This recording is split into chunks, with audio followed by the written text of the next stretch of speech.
ओम शांति। आज है 13 मई 2025 की साकार मुरली। बाबा कहते मीठे बच्चे, अनेक देहधारियों से प्रीत निकाल एक विदेही बाप को याद करो तो तुम्हारे सब अंग शीतल हो जाएंगे। जो दैवी कुल की आत्माएं हैं उनकी निशानी क्या होगी? दैवी कुल वाली आत्माओं को इस पुरानी दुनिया से सहज ही वैराग्य होगा। उनकी बुद्धि बेहद में होगी। शिवालय में चलने के लिए एक पावन फूल बनने का पुरुषार्थ करेंगे।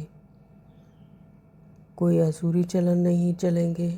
अपना पोता मेल रखेंगे कि कोई आसुरी कर्म तो नहीं हुआ। बाप को सच सुनाएंगे, कुछ भी छिपाएंगे नहीं। बाबा ने कहा अभी यह है बेहद की बातें।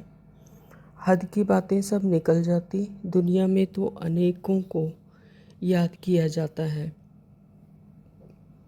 अनेक देहधारियों के साथ प्रीत है। विदेही एक ही है जिसको परमपिता परमात्मा शिव कहा जाता है। तुम्हें अनेक आप उनके साथ ही बुद्धि का योग जोड़ना है।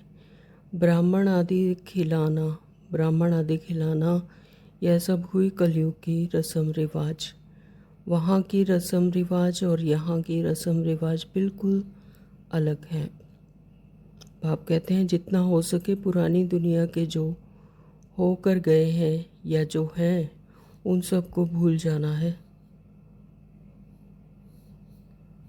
यह है बड़ा बेहद का नाटक। वे झूठे हद के नाटक तो बहुत बनाते हैं। स्टोरी बनाने वाले अलग होते हैं और नाटक की सीनरी बनाने वाले दूसरे होते हैं। तो यह सारा राज अभी तुम्हारी बुद्धि में है। इस पुरानी दुनिया को आग लगनी है। इनका भी नक्शा तो है ना। और यह नई दुनिया इमर्ज हो रही है। ऐसे ऐसे ख्याल कर अच्छी रीति बनाना चाहिए। यह तो तुम समझते हो इस समय मनुष्यों की बिल्कुल है पत्थर बुद्धि। कितना तुम समझाते हो फिर भी बुद्धि में बैठता नहीं। जैसे नाटक वाले सुंदर सीनरियाँ बनाते हैं, ऐसे कोई से मदद ले स्वर्ग की सीनरी बहुत अच्छी बनानी चाहिए। देह अभिमानी बुद्धि को अच्छी कहा जाता है। देही अभिमानी को गुल फूल कहा जाता है। अभी तुम फूल बनते हो। देह अभिमानी रहने से कांटे के कांटे रह जाते हैं। तुम बच्चों को तो इस दुनिया से वैराग्य है। तुम्हारी है बेहद की बुद्धि, बेहद का वैराग्य। बहुतों की खराब चलन की रिपोर्ट्स आती हैं। यह आसुरी गुण है। इसलिए बाबा रोज़ समझाते हैं अपना पोता मेल रात को देखो कि कोई भी आसुरी काम तो हमने नहीं किया। बाबा कहते हैं सारी आयु में जो भूल की है वह बताओ। कोई कड़ी भूल करते हैं तो फिर सर्जन को बताने में लज्जा आती है, क्योंकि इज्जत जाएगी ना बताने से फिर नुकसान हो जाए। माया ऐसे थप्पड़ मारती है जो एकदम सत्यानाश कर देती है। माया बड़ी ज़बरदस्त है। 5 विकारों पर जीत पा नहीं सकते तो बाप भी क्या करेंगे? बाप कहते हैं मैं रहम दिल भी हूँ और कालों का काल भी हूँ। अंडरलाइन। मुझे बुलाते ही हैं पतित पावन आकर पावन बनाओ। मेरा नाम तो दोनों है ना। कैसे रहम दिल हूँ फिर कालों का काल हूँ। वह पार्ट अभी बजा रहा हूँ। कांटों को फूल बनाते हैं तो तुम्हारी बुद्धि में वह खुशी है। अमरनाथ बाप कहते हैं तुम सब पार्वतियाँ हो। अभी तुम मामेकम याद करो तो तुम अमरपुरी में चले जाएंगे और तुम्हारे पाप नाश हो जाएंगे।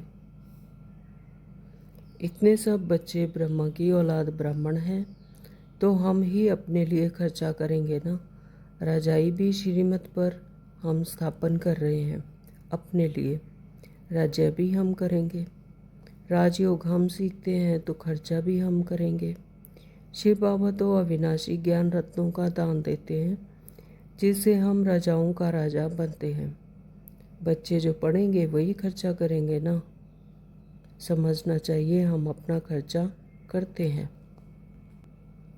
बाप आकर राजयोग सिखलाएं, आदि सनातन देवी देवता धर्म की स्थापना कराते हैं। देवी धर्म की राजधानी थी, अभी नहीं है। बाप कहते हैं मैं फिर स्थापना करता हूँ। तो किसको समझाने के लिए चित्र भी ऐसा चाहिए। बाबा की मुरली सुनेंगे, करेंगे तो दिन प्रतिदिन करेक्शन तो होती रहती है। तुम अपनी अवस्था को भी देखते रहो, कितना करेक्ट होती जाती है। बाप आकर गंदगी से निकालते हैं, उतना ऊंच पद पाएंगे। तुम बच्चों को तो एकदम शीरखंड होकर रहना है। पापा ईश्वर पढ़ाते हैं तो उनको अपनी पढ़ाई का जलवा दिखाना है, तब तो बाप भी कुर्बान जाएंगे। सारे दिन का फ़ायदा और नुकसान निकालो।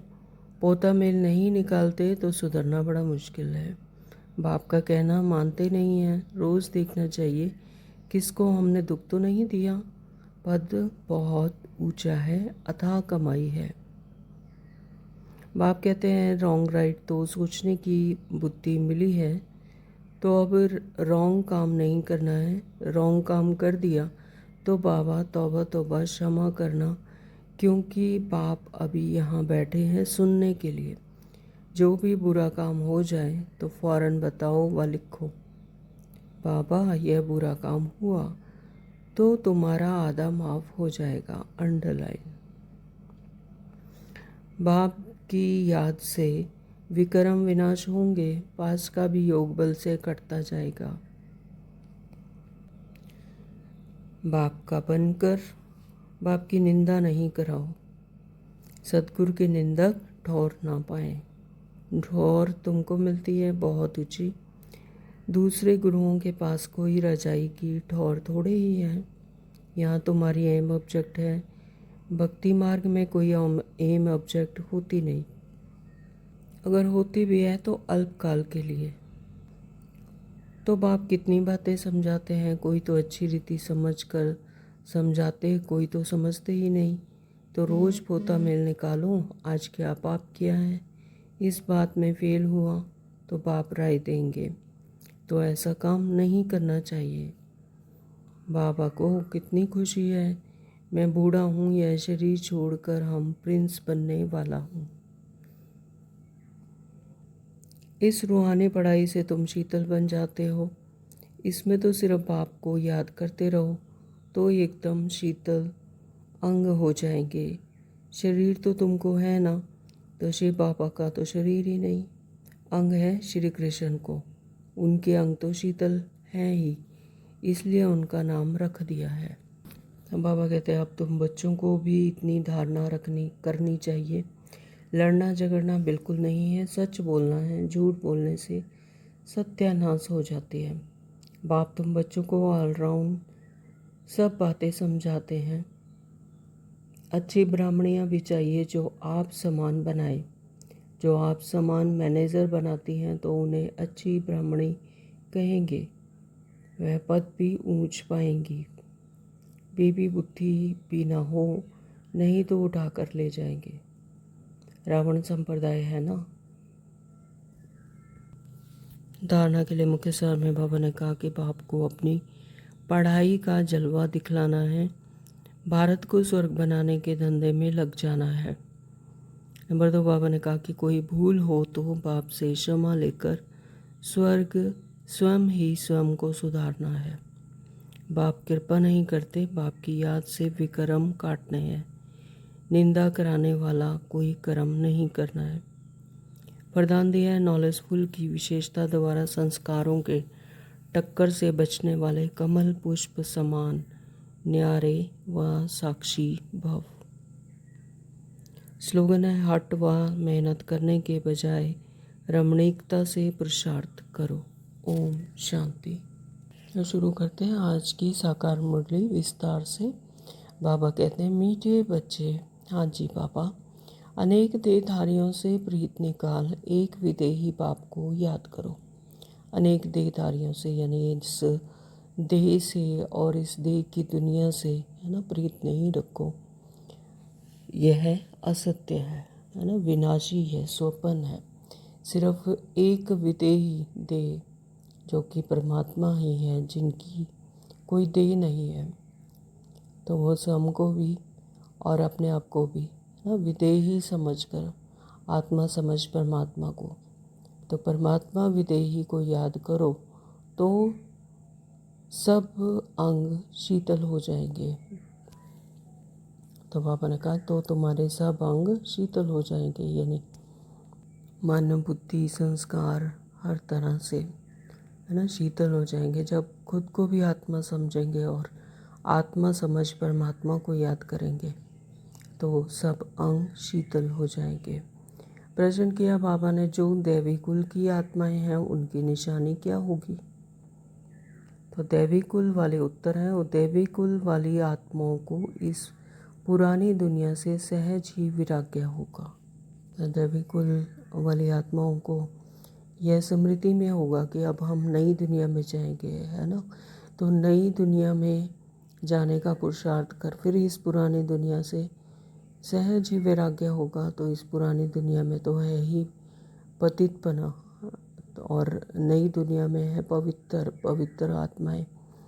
तो फिर इस पुरानी दुनिया से सहज ही वैराग्य होगा कि यह दुनिया हमारी है ही नहीं, तो उनकी बुद्धि बेहद में होगी। शिवालय में चलने के लिए वह पावन फूल बनने का पुरुषार्थ करेंगे। तो दैवी कुल की आत्माएं दैवी गुण धारण करेंगी ना। शिवालय यानी शिव का घर, जिसमें कि पावन आत्माएं ही रहती हैं, तो वहाँ पर पावन बनकर पावन फूल बनने का ही पुरुषार्थ करेंगे। तो कोई आसुरी चलन नहीं चलेंगे। तो आसुरी चलन कहाँ होती है? कलयुग में। तो ऐसी कोई चलन ही नहीं चलेंगे। तो अपना पोता मेल रखेंगे कि कोई आसुरी कर्म तो नहीं हुआ है, तो अपनी ही चेकिंग भी करते रहेंगे कि कोई आसुरी कर्म तो नहीं हुआ, किसी को दुख तो नहीं दिया। तो बाप को सच सुनाएंगे, कुछ भी छिपाएंगे नहीं, है ना। तो ये एक और विशेषता है कि जो भी हुआ तो वो सच सच बाबा को रोज़ का पोता मेल देंगे, अपना सच सुनाएंगे, तो कुछ भी छिपाएंगे नहीं, क्योंकि बाबा ने भी कहा है इसी मुरली में कि सच सच सुनाएंगे तो आधा माफ़ हो जाएगा, है ना। जब अगर अपनी सच्ची सच्ची बात बताते हैं कि हमसे ये गलती हुई, तो बाबा समझा नहीं देते, डायरेक्शन देते हैं, तो फिर और छिपाएंगे नहीं तो आधा माफ़ भी हो जाता है। गीत है ना वह हमसे जुदा होंगे। ओम शांति, ओम शांति बाबा। अभी यह है बेहद की बातें, हद की बातें सब निकल जाती हैं। दुनिया में तो अनेकों को याद किया जाता है, अनेक देहधारियाँ साथ प्रीत है, क्योंकि देह है तो देहधारी याद आएंगे, तो देहधारियों के साथ ही प्रीत है। तो विदेही एक ही है, जिसको परमपिता परमात्मा शिव कहा जाता है ना। तो परमात्मा की कोई देह नहीं, वो तो है ही सदा विदेही। तो तुम्हें अब उनके साथ ही बुद्धि का योग जोड़ना है, कोई देहधारी को याद नहीं करना है। तो ये देह हमें कहाँ मिलती है? 5 तत्वों की दुनिया में। तो देहधारी को याद नहीं करेंगे, उनके साथ ही बुद्धि का योग जोड़ना है, क्योंकि अब हमें विदेही ही बनना है। तो उस दुनिया में जाने के लिए पहले तो अपने सत्य घर में जाने के लिए विदेही ही बनते हैं। वहाँ पर है ही सभी विदेही, है ना, स्टार हैं सभी, एक पॉइंट ऑफ लाइट है। तो विदेही बनकर विदेही के साथ योग जोड़ना है। ब्राह्मण आदि खिलाना, यह सब हुई कलयुग की रस्म रिवाज। वहाँ की रस्म रिवाज और यहाँ की रस्म रिवाज बिल्कुल अलग हैं। यहाँ कोई भी देहधारी को याद नहीं करना है। जब तक वह अवस्था आए तब तक पुरुषार्थ चलता रहता है ना। जब तक ऐसी अवस्था, कर्मातीत अवस्था को नहीं पाते, तो तब तक पुरुषार्थ चलता ही रहता है। और जब कर्मातीत अवस्था होती तो फिर इस दुनिया में तो रहते ही नहीं। पाप कहते हैं जितना हो सके पुरानी दुनिया के जो होकर गए हैं या जो हैं उन सबको भूल जाना है। सारा दिन बुद्धि में यही चले, किसको क्या समझाना है, सबको बताना है कि आकर वर्ल्ड के पास्ट प्रेजेंट फ्यूचर को समझो। तो बाबा कहते कि जो जितना हो सके इस पुरानी दुनिया से जो होकर गए हैं या जो हैं उनको सबको भूल जाना, क्योंकि वो भी क्या थे, बॉडी कॉन्शियसनेस में उनका रोल था। है तो सभी आत्माएं, आत्माएं तो कभी अविनाशी हैं, वो तो कभी भी ख़त्म नहीं होती है ना, वो तो सदा ही अविनाशी है। तो सारा दिन बुद्धि में यही चले कि किसको क्या समझाना। बाबा कहते हैं कि सारा दिन सिर्फ यही बुद्धि में चले कि किसको क्या समझाना है, सबको बताना है कि आकर वर्ल्ड के पास्ट प्रेजेंट और फ्यूचर को समझो। जिसको कोई भी नहीं जानते, पास्ट अर्थात कब से शुरू हुई, प्रेजेंट अब क्या है। शुरू हुई है सतयुग से, तो सतयुग से लेकर अभी तक, और फ्यूचर क्या होना है तो दुनिया बिल्कुल नहीं जानती।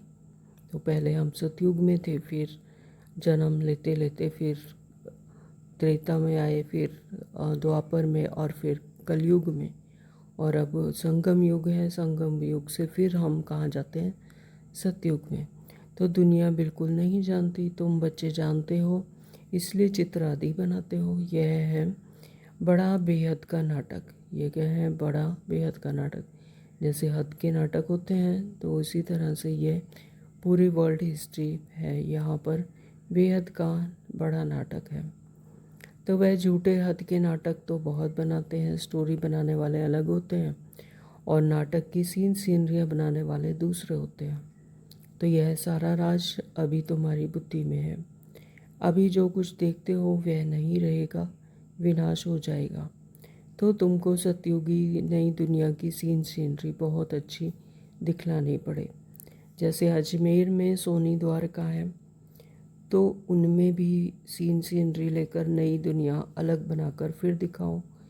तो इस पुरानी दुनिया को आग लगनी है, इनका भी नक्शा तो है ना, और यह नई दुनिया इमर्ज हो रही है ना, तो इसी दुनिया में इसका ही नक्शा चेंज हो जाएगा और यहाँ पर ये नई दुनिया इमर्ज हो रही है। बाबा कहते हैं कि नई दुनिया यहीं बननी है, ऐसे ऐसे ख्याल कर अच्छी रीति बनाना चाहिए।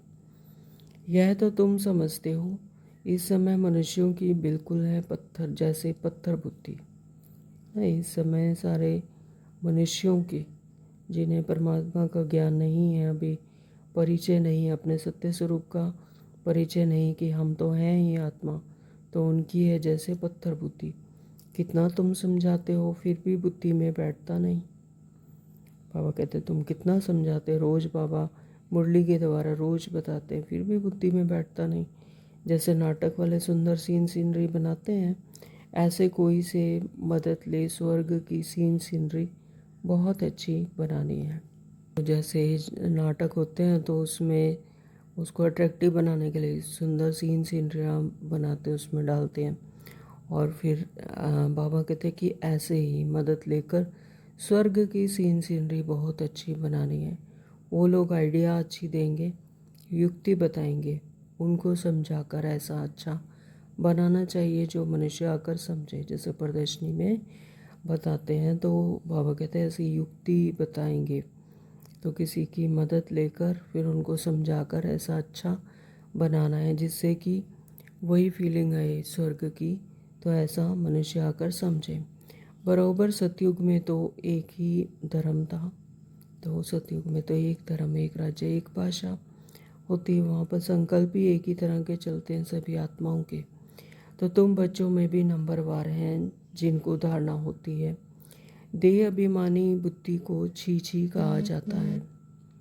तो देह अभिमानी यानी देह में रहने वाले, जिनकी बुद्धि अभी भी देह भान में फंसी हुई है, फिर वो देह की बातें करते हैं, है ना, तो फिर देह अभिमानी बुद्धि को छी कहा जाता है। तो उनकी बुद्धि भी उसी तरह से चलेगी, तेरा मेरा और ईर्ष्या द्वेष वो सब अंश वंश सब आएंगे, तो फिर उनकी बुद्धि भी कैसे होगी, छी। तो देही अभिमानी को गुलगुल फूल कहा जाता है। तो देही अभिमानी को वो गुलगुल फूल कहा जाता है। देही अभिमानी यानी जो आत्मिक स्मृति में रहते हैं, है ना, हर एक कमल फूल समान, मतलब देह की दुनिया से एकदम उपराम तो उन्हें क्या कहा जाता है? गुलगुल फूल कहा जाता है। जैसे तुम फूल बनते हो, देह अभिमानी रहने से कांटे के कांटे रह जाते हैं, यानी आसुरी गुण खत्म नहीं होते। तो तुम बच्चों को तो इस दुनिया से वैराग्य है, तुम्हारी है बेहद की बुद्धि, वे बेहद का वैराग्य। और बाबा कहते हैं तुम्हारा तो है बेहद की बुद्धि और बेहद का वैराग्य। तो अभी हम शिवालय जाने के लिए फूल बन रहे हैं। तो अभी हम शिव आलय यानी शिव के घर में जाने के लिए, अपने सत्य घर में जाने के लिए क्या बन रहे हैं? फूल बन रहे हैं। फिर जाते हैं हम सतयुग में। तो बनते बनते भी अगर कोई ऐसी खराब चलन चलते हैं तो समझ जाता है इनमें अभी भूत की प्रवेशता है। तो ऐसा बनते बनते भी अगर कोई खराब चलन चलते हैं, फिर से वही आसुरी गुण नज़र आते हैं, है ना, वो चलन अभी भी चलते हैं, तो ऐसा समझा जाता है कि इसमें भूत की प्रवेशता है। एक ही घर में पति हंस बन रहा है और पत्नी नहीं समझती है तो डिफ़िकल्टी होती है। तो एक ही घर में अगर पति है वो हंस बन रहा है, यानी हंस बनकर मोती चुग रहे हैं, यानी ज्ञान के अच्छे अच्छे पॉइंट्स को धारण कर रहे हैं, लेकिन पत्नी नहीं समझती है तो फिर डिफ़िकल्टी होती है, सहन करना पड़ता है। समझा जाता है इनकी तकदीर में नहीं है। सब तो दैवी कुल के बनने वाले नहीं हैं, जो बनने वाले होंगे वही बनेंगे। बहुतों की खराब चलन की रिपोर्ट्स आती हैं। यह आसुरी गुण है, इसलिए बाबा रोज़ समझाते हैं अपना पोता मेल रात को देखो कि आज कोई आसुरी काम तो हमने नहीं किया है ना। तो अपना पोता मेल यानी राज जो सारा दिन में किया तो उसको देखना है कि जैसे एक व्यापारी होता है वो भी पूरा अपना ट्रांजैक्शन देखते हैं रात को कि क्या नफ़ा हुआ क्या नुकसान हुआ। तो इसी तरह से हमें भी अपना ही पोता मेल और अपने गुण अवगुण रात को चेक करना है कि कोई असुरी काम तो नहीं किया, किसी को दुख तो नहीं दिया। तो बाबा कहते हैं सारी आयु में जो भूलें की हैं वह बताओ। तो बाबा अभी कहते हैं कि वह बताओ कि कोई भूल हुई है तो कोई कड़ी भूल करते हैं तो फिर सर्जन को बताने से लज्जा आती है, क्योंकि इज्जत जाएगी ना, तो नाम बताने से फिर नुकसान हो जाएगा, है ना। तो अगर बताएंगे ही नहीं तो फिर नुकसान हो जाएगा, क्योंकि बाबा डायरेक्शन देते हैं, उसे ठीक करते हैं। तो इसलिए बाबा को सारा पोता मेल बताना चाहिए। माया ऐसे थप्पड़ मारती है जो एकदम सत्यानाश कर देती है।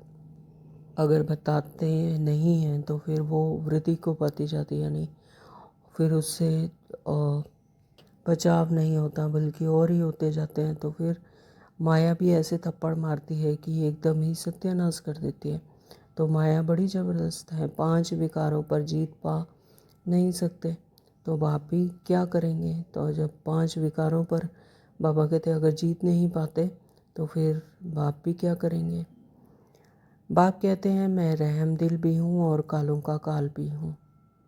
ये बात अंडरलाइन है कि मैं ही रहम दिल भी हूँ और कालों का काल भी हूँ। मुझे बुलाते ही हैं पतित पावन आकर पावन बनाओ। मेरा नाम तो दोनों है ना, कैसे रहम दिल हूँ फिर कालों का काल भी हूँ। तो वह पार्ट भी अभी बजा रहा हूँ। तो वह पार्ट भी बाबा अभी बजाते हैं। तो कांटों को फूल बनाते हैं तो तुम्हारी बुद्धि में वह खुशी है। अमरनाथ बाप कहते हैं तुम सब पार्वतियाँ हो, है ना। तो शिव बाबा क्या है? अमरनाथ बाप। तो और हम सब आत्माएं क्या हैं? पार्वतियाँ। तो अभी तुम मामेकम याद करो तो तुम अमरपुरी में चले जाएंगे। तो अभी जितना जितना परमात्मा को याद करेंगे, बुद्धि योग सदा ही बाबा से लगा रहेगा, तो कहाँ चले जाएंगे? अमरपुरी में चले जाएंगे और तुम्हारे पाप नाश हो जाएंगे। उस यात्रा करने से तुम्हारे पाप नाश तो होते नहीं। यह है भक्ति मार्ग की यात्राएं। बच्चों से यह प्रश्न भी पूछते हैं कि खर्चा कैसे चलता है, परंतु ऐसा कोई समाचार देते नहीं कि हमने यह रिस्पॉन्ड किया। इतने सब बच्चे ब्रह्मा की औलाद ब्राह्मण हैं तो हम ही अपने लिए खर्चा करेंगे ना। तो रजाई भी श्रीमत पर हम स्थापन कर रहे हैं अपने लिए। तो राज्य भी हम करेंगे, तो राजयोग हम सीखते हैं तो खर्चा भी हम करेंगे। तो शिव बाबा तो अविनाशी ज्ञान रत्नों का दान देते हैं, जिससे हम राजाओं का राजा बनते हैं। बच्चे जो पढ़ेंगे वही खर्चा करेंगे ना, तो यानी जैसे जैसे ज्ञान रत्न अपना धारण करते हैं तो फिर वही संस्कार बन जाते हैं, फिर वही खर्चा करेंगे। तो समझाना चाहिए हम अपना खर्चा करते हैं, परंतु बच्चे सिर्फ लिख देते हैं कि हम भी पूछते हैं, इसलिए बाबा ने कहा था। तो जो सारे दिन में सर्विस करते हैं वह शाम को पोता मेल बताना चाहिए। अपनी भी पीठ होनी चाहिए, उसकी भी पीठ होनी चाहिए। बाकी आते तो ढेर हैं, वह सब प्रजा बनती हैं। ऊंच पद प्राप्त करने वाले बहुत थोड़े हैं, रजाएं थोड़े होते हैं, साहूकार भी थोड़े होते हैं, बाकी गरीब बहुत होते हैं। तो यहाँ भी ऐसे है कि दैवी दुनिया में भी ऐसे ही होंगे। रजाई स्थापन होती है, उसमें नंबरवार सब चाहिए। बाप आकर राजयोग सिखलाएं, आदि सनातन देवी राजधानी की स्थापना कराते हैं। दैवी धर्म की राजधानी थी, अभी नहीं है। दैवी धर्म की स्थापना होती है सतयुग में। सतयुग में दैवी धर्म होता है, लेकिन कलयुग में आते आते बाबा कहते कि अभी ये ख़त्म है, वो हो जाते हैं ना, अभी नहीं है। बाप कहते हैं मैं फिर स्थापना करता हूँ, तो किसको समझाने के लिए चित्र भी ऐसा चाहिए। बाबा की मुरली सुनेंगे, करेंगे, दिन प्रतिदिन करेक्शन तो होती रहती है। तुम अपनी अवस्था को भी देखते रहो, कितना करेक्ट होती जाती है ना। तो अपनी अवस्था की चेकिंग करनी है कि आज ये स्टेज है, कल ये है, तो इस तरह से करेक्शन करते जाना है। तो पाप आकर गंदगी से निकालते हैं, है ना। तो जो आसुरी गुण हैं उनको निकालते हैं बाबा, तो गंदगी से निकालते हैं। तो जितना गंदगी से निकलेंगे फिर उतना ऊंच पद पाएंगे। तो यानी जितना पुरुषार्थ करेंगे तो फिर ऊंच पद पाएंगे। तो तुम बच्चों को तो एकदम शीरखंड होकर रहना चाहिए, शीरखंड होकर यानी प्यार से मीठा बनकर रहना चाहिए। सतयुग से भी यहाँ बाप तुमको ऊंच बनाते हैं, है ना। सतयुग में तो प्रारब्ध होती है, लेकिन यहाँ पर संगम युग पर बाप कहते हैं कि सतयुग से भी तुम ऊंच बनते हो, क्योंकि यहाँ पर क्या है, चढ़ती कला है और परमात्मा पिता सम्मुख है ना। तो सतयुग को तो डायमंड युग कहा जाता है, और संगम युग को डायमंड युग कहा जाता है, सतयुग को तो गोल्डन एज कहा जाता है। तो संगम युग की ज़्यादा वैल्यू है। तो बाप ईश्वर पढ़ाते हैं तो उनको अपनी पढ़ाई का जलवा दिखाना है, तब तो बाप भी कुर्बान जाएंगे। तो जैसे स्कूल में भी होता है कि जो बच्चे अच्छी तरह जिनको पढ़ाते हैं, स्टूडेंट जो होते हैं जो अच्छी तरह से पढ़कर दिखाते हैं, तो फिर जो टीचर होता है उस पर कुर्बान जाते हैं। तो इसी तरह से बाबा कहते हैं कि ये ईश्वर पढ़ाई है। तो यहाँ पर जो ईश्वर पढ़ाते हैं तो फिर उन पढ़ाई में जो बच्चे अपना जलवा दिखाते हैं, यानी अच्छी तरह से धारण कर कर उस पर चलते हैं, तो फिर बाप भी कुर्बान जाएंगे। तो दिल में आना चाहिए बस अभी तो हम भारत को स्वर्ग बनाने का धंधा ही करेंगे। तो यह नौकरी आदि करना वह तो करते रहेंगे, पहले अपनी उन्नति का तो करें। है बहुत सहज, मनुष्य सब कुछ कर सकते हैं। गृहस्थ व्यवहार में रहते रजाई पद पाना है, इसलिए रोज अपना पोता मेल निकालो, सारे दिन का फ़ायदा और नुकसान निकालो, है ना। तो सारे दिन का अपना पोता मेल देखो, क्या फ़ायदा हुआ, क्या नुकसान हुआ। तो रजाई पद पाना है तो गृहस्थ व्यवहार में रहते ही रजाई पद पाना है, तो फिर पोता मेल तो देखना पड़े। पोता मेल नहीं निकालते तो सुधरना बड़ा मुश्किल है ना। तो जब अपनी चेकिंग करेंगे कि हमने क्या गलती की और क्या अच्छा किया, अगर उसको सुधारते नहीं तो फिर बड़ा मुश्किल है। बाप का कहना मानते नहीं, रोज़ देखना चाहिए किसको हमने दुख तो नहीं दिया। पद बहुत ऊंचा है, अथाह कमाई है, नहीं तो फिर रोना पड़ेगा। रेस होती है ना, तो कोई तो लाखों रुपया कमा लेते हैं, तो कोई तो कंगाल के कंगाल रह जाते हैं। तो यहाँ पर बाबा कह रहे हैं कि कोई अच्छी रीति ज्ञान को धारण कर लेते हैं तो यानी लाखों रुपया कमा लेते हैं, और कोई कंगाल के कंगाल रह जाते हैं, यानी ज्ञान सुना अनसुना एक ही बात हो गई। तो अभी तुम्हारी है ईश्वरीय रीस, इसमें कोई दौड़ी आदि नहीं लगानी है, सिर्फ बुद्धि से प्यारे बाबा को याद करना है। कुछ भी भूल हो तो झट सुनाना चाहिए, बाबा हमसे यह भूल हुई, कर्मेंद्रियों ने यह भूल की। तो बाबा कहते हैं रॉन्ग राइट तो सोचने की बुद्धि मिली है, तो अब रॉन्ग काम नहीं करना है ना। तो जो ऐसे कह देते हैं कि कर्मेंद्रिय से ये भूल हो गई, तो बाबा कहते हैं कि रॉन्ग राइट समझने की तो अभी बुद्धि मिली है, तो फिर रॉन्ग काम नहीं करना है। अगर बाबा का ज्ञान उठाकर भी कोई रॉन्ग काम कर रहे हैं तो फिर कोई फ़ायदा नहीं। तो रॉन्ग काम कर दिया तो बाबा तौबा तौबा क्षमा करना, क्योंकि बाप अभी यहाँ बैठे हैं सुनने के लिए, है ना। तो अगर कोई रॉन्ग काम हो भी गया तो बाबा को सुनाना, तो जो भी बुरा काम हो जाए तो फ़ौरन बताओ व लिखो, बाबा यह बुरा काम हुआ, तो तुम्हारा आधा माफ़ हो जाएगा। तो बाबा को सारा पोता मेल देना कि बाबा यह बुरा काम हो गया, तो फिर बाबा उसे आधा माफ़ कर देते हैं। ऐसे नहीं कि मैं कृपा करूँगा, क्षमा व कृपा पाई की भी नहीं होगी, सबको अपने को सुधारना है। तो बाबा कहते हैं ऐसा नहीं कि मैं ही क्षमा कर दूँगा, और जैसे कि भक्ति मार्ग में होता है कि भगवान के परमात्मा के इष्ट देव के पास गए तो कि क्षमा हो गई और पाई की भी नहीं होगी, तो लेकिन भाई क्षमा हो गई कृपा हो गई, ऐसे नहीं, लेकिन अपने आप को सुधारना है। बाबा टचिंग देते हैं और समझाने देते हैं, डायरेक्शन देते हैं।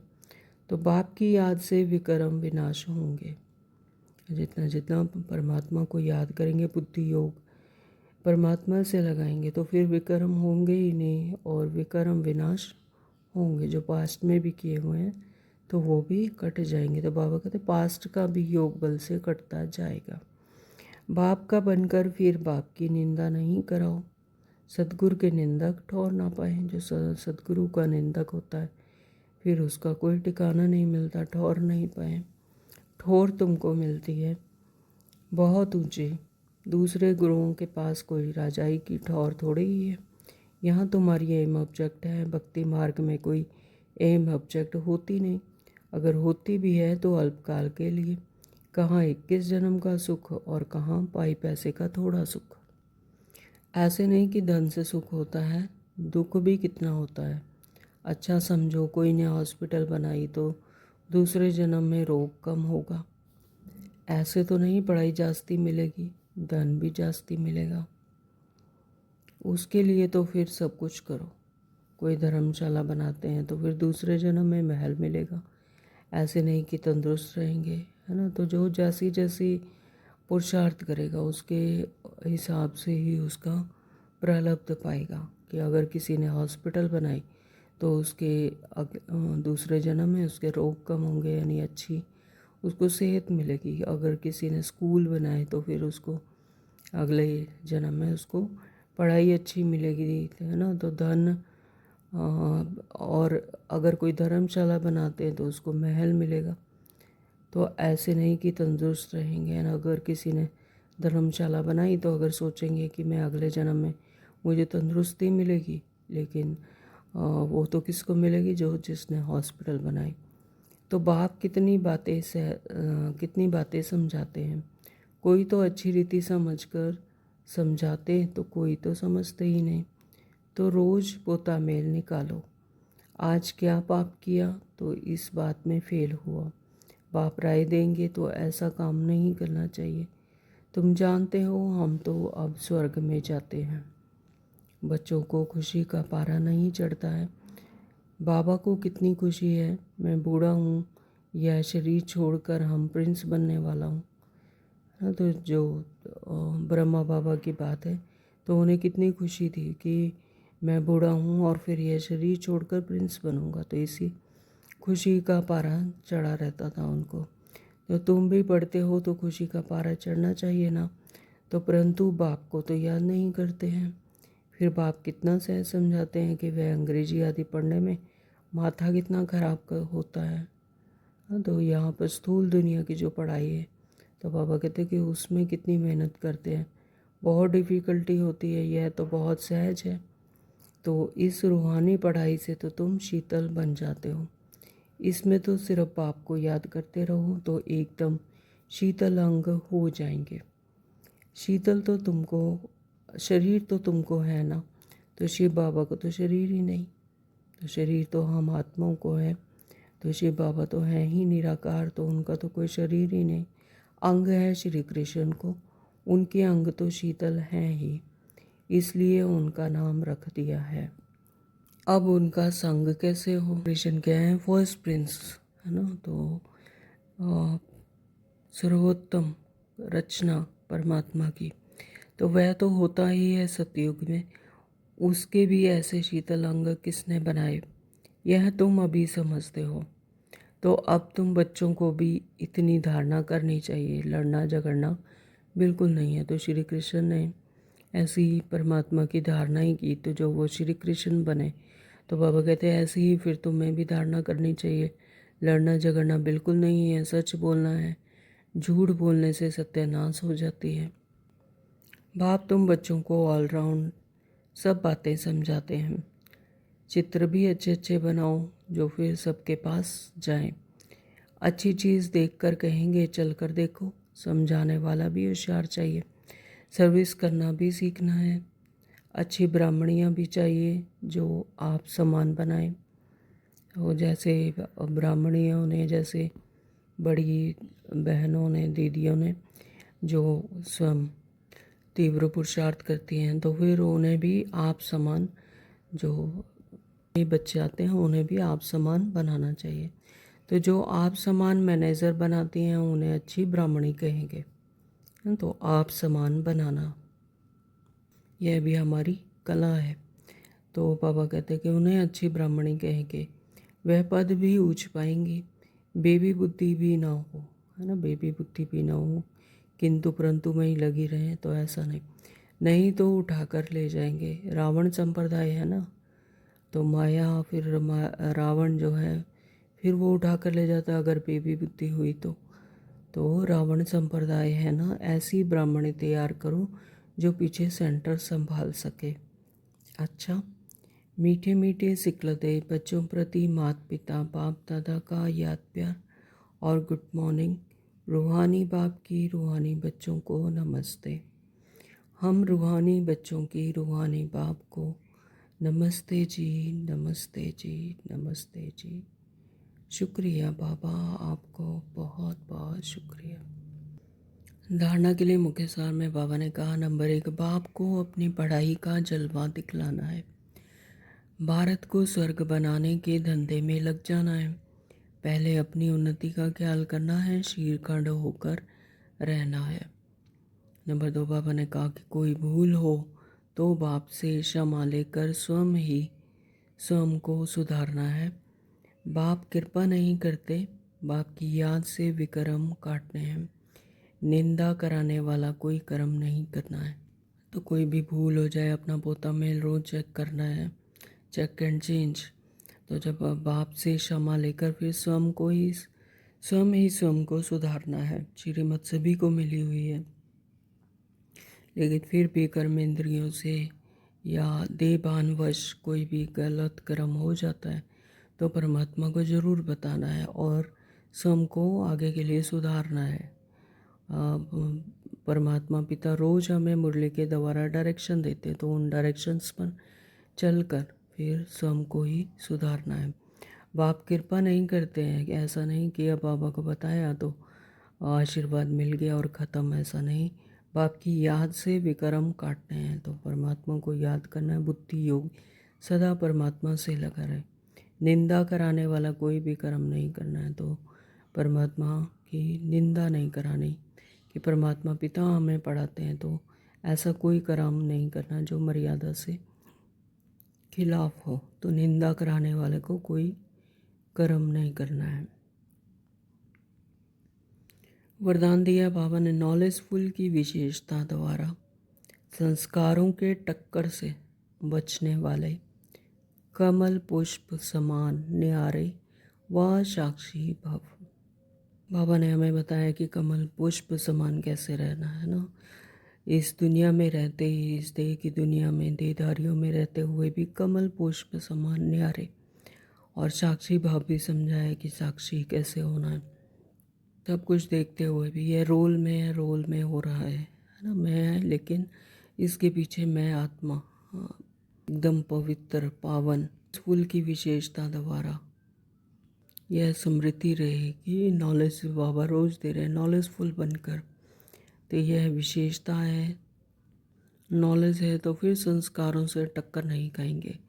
पता है कि अनेक जन्मों के ऐसा हर किसी के अलग अलग संस्कार हैं, तो वो वैसा ही रोल प्ले कर रहे हैं, अपने संस्कारों के वश होकर वैसा ही रोल प्ले करती है। तो फिर यह समृद्धि आते ही फिर कमल फूल समान, कमल पुष्प समान न्यारे और प्यारे बनकर साक्षी भाव में रहेंगे, तो बहुत सारी व्यर्थ बातों से बच जाएंगे, किसी के भी संस्कारों से टक्कर नहीं होगी। संस्कार तो बाबा कहते तो संस्कार तो अंत तक किसी के दासी रहेंगे तो किसी के राजा के। संस्कार बदल जाएं यह इंतज़ार नहीं करो, लेकिन मेरे ऊपर किसी का प्रभाव ना हो, है ना। तो जो बाकी आत्माएं हैं, अगर उससे ये एक्सपेक्ट नहीं करना कि उनके संस्कार बदल जाएं, यह इंतज़ार नहीं करो, लेकिन मेरे ऊपर किसी का प्रभाव ना हो। कमल फूल पुष्प समान, तो क्योंकि एक तो हर एक के संस्कार भिन्न हैं, दूसरा माया का रूप बन कर आते हैं, है ना। तो हमारी भी चेकिंग कैसे होगी, तो माया का रूप बनकर पेपर लेने आते हैं। तो इसलिए कोई भी बात का फैसला मर्यादा की लकीर के अंदर रहकर करो। तो कोई भी बात का फैसला अगर करना है तो फिर मर्यादा की लकीर के अंदर हो, भिन्न भिन्न संस्कार होते हुए भी टक्कर ना हो। इसके लिए नॉलेजफुल बन कमल पुष्प समान न्यारे व साक्षी रहो। भिन्न भिन्न संस्कारों से टक्कर ना हो, इसके लिए एक गुण और है, एक्सेप्टेंस, है ना। एक्सेप्ट कर लो, कोई किसी का अलग अलग संस्कार हैं तो वो अपने संस्कार वश, तो फिर टक्कर नहीं हो सकती। तो भिन्न भिन्न संस्कार होते हुए भी टक्कर ना हो, इसके लिए नॉलेजफुल बनकर कमल पुष्प समान न्यारे व साक्षी रहो। 1 मिनट के लिए सभी एकाग्र होंगे। मैं आत्मा, अनादि स्वरूप आत्मा हूँ। मैं अपने मन बुद्धि संस्कारों दैवी स्थिति को अनुभव कर रही हूँ। मैं आत्मा अपने सत्य स्वरूप में टिकती हूँ।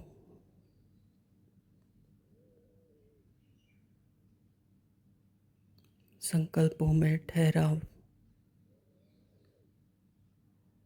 महसूस कर रही हूँ।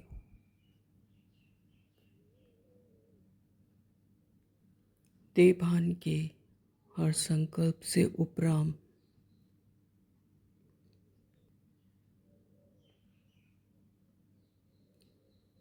व्यर्थ संकल्प सब समाप्त। आत्मा अपना पोता मेल परमात्मा पिता के सामने रखती हूँ। देभानवश कुछ भी गलत हुआ,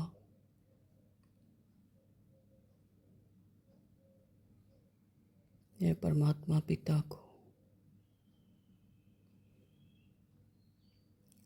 सच सच बता रही हूँ। मैं परमात्मा पिता के सामने यह प्रतिज्ञा करती हूँ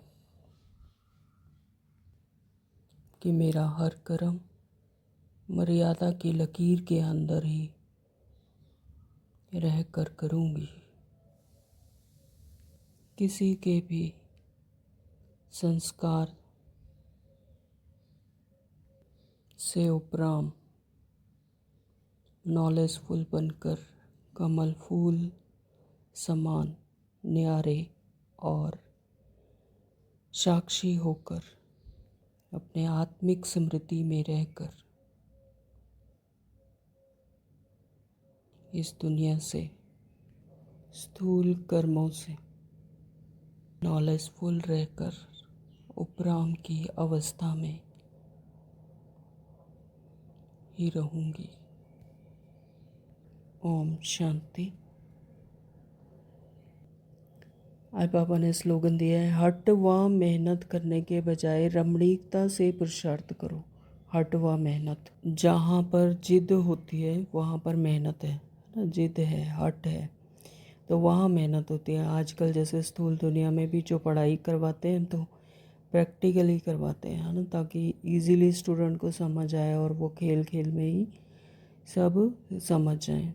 तो मेहनत नहीं बल्कि खेल खेल में इंटरेस्ट से, उसके अपना इंटरेस्ट जिस चीज़ में होता है तो उसमें रमणीकता होती है, तो इंटरेस्ट से रमणीकता से वो सीख जाए।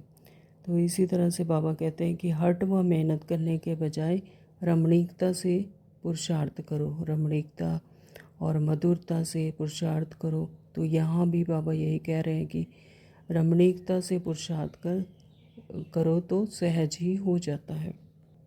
ओम शांति। आज के अव्यक्त इशारे हैं, रूहानी रॉयल्टी और प्योरिटी की पर्सनैलिटी धारण करो। पवित्रता सुख शांति की जननी है। पवित्रता क्या है? जहाँ पवित्रता होगी वहाँ सुख और शांति होंगे ही। तो सुख और शांति की जननी है। जहाँ पवित्रता है वहाँ दुख शांति आ नहीं सकती। तो जैसे एक छोटा बच्चा होता है तो पवित्रता होती है, उसमें पवित्रता होती है तो कितना सुख और शांति है ना, बेफिक्र बादशाह की तरह। तो मतलब उसे नहीं फिक्र होती कि ये मेरा कपड़ा गीला हो गया या मेरे मुंह पर कुछ लगा है, कोई चिंता ही नहीं है उसको। कोई सुख और शांति में अपना मौज में है और कोई दुख शांति नहीं आ सकती। तो इसी तरह से हमें भी पवित्रता में रहना है, तो फिर कोई दुख शांति दुख शांति नहीं आ सकती। तो चेक करो, सदा सुख की शैया पर आराम से अर्थात शांत स्वरूप में विराजमान रहते हैं।